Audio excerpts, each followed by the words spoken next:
Hi, I'm Elif. Welcome to my kitchen. Today we'll be learning how to make Turkish-style baklava.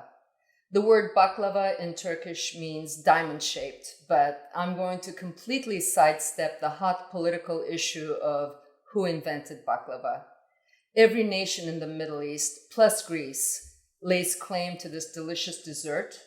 We'll just let the food historians continue that debate while we have fun learning how to make it. So let's first review the ingredients we're going to use.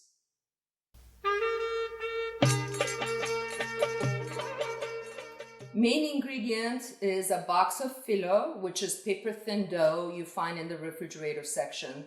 Be sure to reach deep into the refrigerator because the boxes in the front sometimes get exposed to warm air, especially if somebody forgets to close the door. And when they thaw and freeze again, they might get sticky, which makes them very hard to work with. Then we have good quality butter and lots of it.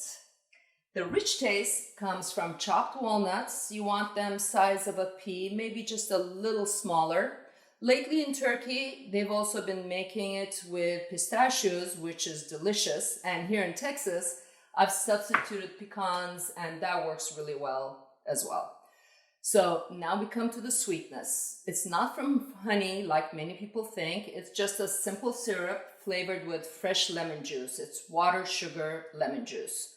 Just make sure that you make it ahead of time so that it has time to cool down because you want it at a cool temperature when you pour it over the baklava. Don't worry about remembering these ingredients or quantities. I will have all of this written out for you in the recipe, which you can find in the description section of the video. So now, let's get to the fun part, which is assembling the baklava. First, let's make sure we have everything we need laid out because once we get started, we have to work very quickly. The filo dries out fast and gets crumbly, which makes it hard to work with. To buy yourself extra time, what you could do is get a kitchen towel, dampen it, and cover your filo with it as I've done here. We have the filo, we need a sharp knife, melted butter. This is the only specialty equipment you're going to need, a pastry brush, the chopped walnuts, and the pan you're going to use. Now we're set up, let's get started. First thing we're going to do is cut the filo to size. The easiest way to do it is you take your pan and you use it as a stencil, knife, just score it so you know the size of your pan. Remove the pan carefully and cut all the way through all the layers, making sure that you're not tearing. These pieces, save these because I have the perfect recipe for them in my next video. Just wrap them up in some paper and put them in an airtight bag and store them in the freezer until you're ready to go. Now that we have our filo ready, we can start assembling. Get your pan, your melted butter, and let's get going. First thing we're going to do is generously butter the bottom of the pan, and don't forget the sides. We don't want anything sticking. And let's get our first layer of filo and lay it flat. Don't worry about getting it perfect because the bottom you'll never see. You won't even know there's some creases in there. And generously butter it. And then get your second one, lay it on top, and repeat buttering. Make sure that you use about half of the box before we get to the filling. Each box has a slightly different count. You may want to just check to see how many sheets there are so you know when you've gotten to the midpoint. This sheet is my third, and I know I have to do 8 of them before putting in the filling. So do this until you've used up exactly half of the box. I've used exactly half of the box. Time for the walnuts. Spread them evenly and generously. over this layer that you had just buttered. And make sure you get a nice layer, not too thick, but you don't want any bald spots either. It's no fun to bite into a baklava and find that there's nothing there. So it should look roughly like this, where all of the dough is covered up. So this is the tricky layer, because this layer is going to sit on top of the walnuts and it's going to want to slide. So place it, hold it with your fingers, and just butter in one direction gently, because you don't want the pressure from your fingers cutting into your filo. Once you get this layer anchored down, it gets a lot easier. So you're going to finish building up the layers just like you've been doing, buttering each layer until you've finished all of the filo layers. Make sure you leave a little extra butter for that very final layer, because once the butter sets and hardens, it makes the cutting a lot easier. Now we're at the last layer, which is really the only one that matters, because that's the only one everybody's going to see.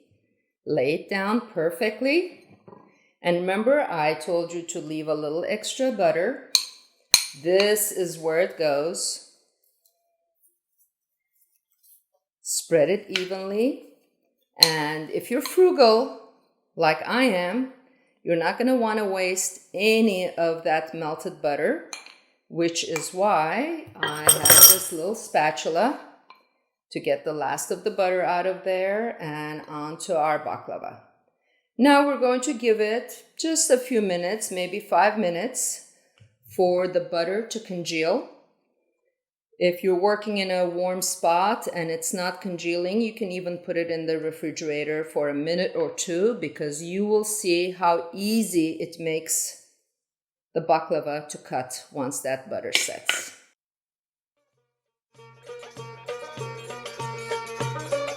Now it's time for the artistic part, how to cut the baklava.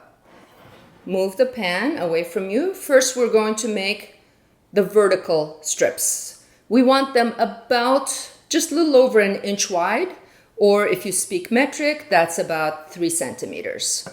So you may need to use your hands to make sure that you're not pulling the dough. And don't worry about cutting all the way, because this is such an awkward angle. We will get to it. Try to make your lines as parallel as possible and cut all the way through to the bottom of the pan. Once you have gone as far as you can, flip it around and finish cutting, and go over your old cuts just to make sure you've gotten all the layers scored.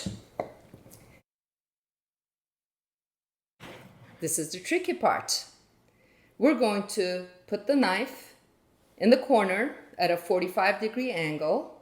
That means you have equal space on each side. This is where we give it that famous diamond shape. Start cutting at that angle as far as you can go without getting into that awkward angle. Now move your knife about 1.5 inches over, or about 4 centimeters. The trick here is to make a parallel line. If you're unsure, you could even just draw on the butter, which is, see how it's nicely set and keeps everything in place. So now we're making that beautiful diamond shape throughout. When we're done with this side, we're going to flip over and do the other side as well.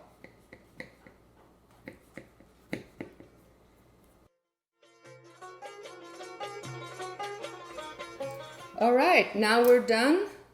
I didn't do as good a job as I hoped, but the lines are mostly parallel. We are ready to put it in the oven, 375 degrees Fahrenheit or 190 degrees Celsius for 35 to 40 minutes. Just after 30 minutes, check to make sure it's nicely browned. The moment of truth, we're ready to take the baklava out of the oven. It's been a little over 35 minutes and I checked and it's perfectly browned. So let's go for it. We have our syrup ready right here. Ooh, look at that. Nice and brown.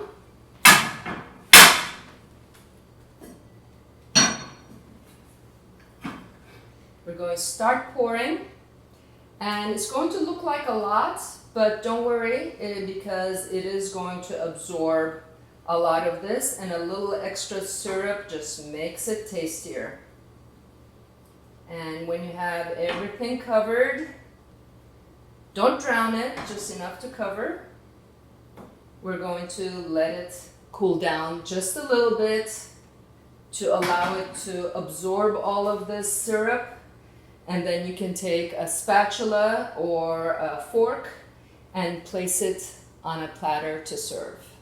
Enjoy.